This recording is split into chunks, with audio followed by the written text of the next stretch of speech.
Françoise Hardy, French singer and actor who became international icon in 1960s, dies at 80. Françoise Hardy, a French singer, actor and model whose classical beauty and often melancholy music combined to transfix fans internationally in the 1960s and beyond, has died at age 80.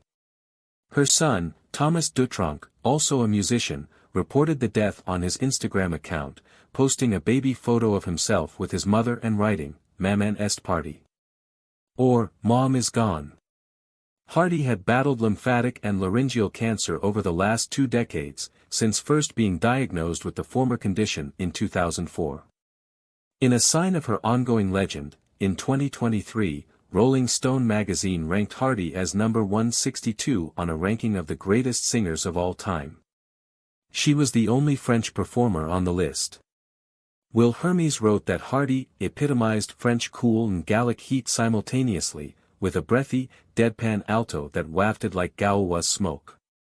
Her words enhanced her tone, writing her own material, unusual in the early mid-60s, especially for women. She also recorded work by masters like Serge Gainsbourg, and her take on Leonard Cohen's Suzanne may be the most evocative ever recorded, his included. Hermes wrote that her dozens of album releases still make existentialism sound impossibly elegant. Hardy also became a model, for designers like and an actor, and was perhaps best remembered by American audiences for John Frankenheimer's Grand Prix in 1966. Her screen appearances span 13 years, from 1963's Castle in Sweden to her 1976 swan song, Claude Lelouch's If It Had to Be Done Again. Other acting roles included A Bullet in the Heart and a cameo in What's New, Pussycat. "I was very naive and a well-brought-up young woman," Hardy told the New York Times in 2018, describing a film career she felt ill-suited for. "I couldn't see how I could turn down offers by well-known film directors. However, I far preferred music to cinema. Music and chanson allow you to go deep into yourself and how you feel, while cinema is about playing a part, playing a character who might be miles away from who you are." Hardy had her first music hit, Tous les garçons et les filles, All the Boys and Girls, in 1962, when she was just 18. She had her biggest English-language smash in 1968 with It Hurts to Say Goodbye, written by Serge Gainsbourg, which went to number 1 in the UK as well as her native France. She sang in French, English, Italian and German, and drew admirers from the ranks of the biggest stars in the world. Bob Dylan was among her admirers, addressing her with a poem on the back cover of his early album, Another Side of Bob Dylan. When he came to Paris to do his first concert there, Hardy recalled, he refused to return to the stage unless she agreed to meet him.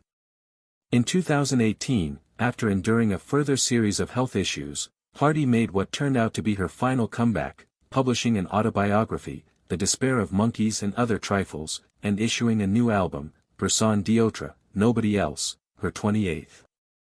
The round of press she did to promote these projects marked quite a turnaround from her condition just 2 years earlier, when she had been placed in an induced coma and was not expected to be revived.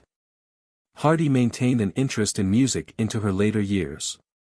In 2017, her byline appeared on the website Talkhouse as she extolled the band Cigarettes After Sex at some length. "It was a real thunderbolt, it was exactly the music I prefer, and which I have been looking for all my life," she wrote about the group. "If something may define me in my songs, it is romantic loneliness. It probably has something to do with the lyrics, but what all of Cigarettes After Sex's songs suggest to me has more to do with love, sensuality, tenderness, beauty and melancholy than with the opposites of those things. I don't have so many really sensual songs, and all Greg's songs are sensual, only some of mine are like that." She spoke of her delight in learning that Greg Gonzalez, the singer of Cigarettes After Sex, was a fan of hers, and enthused over getting to meet the band for dinner in Paris. "Here in Corsica, I want my husband and our friends to be as fond of this music as I am, so I play it over and over again, as loudly as possible. Though I feel very young in my head, I am unfortunately too old now to play Cigarettes After Sex's music during a romantic night with a fiancé, as many of their other fans certainly do," she wrote.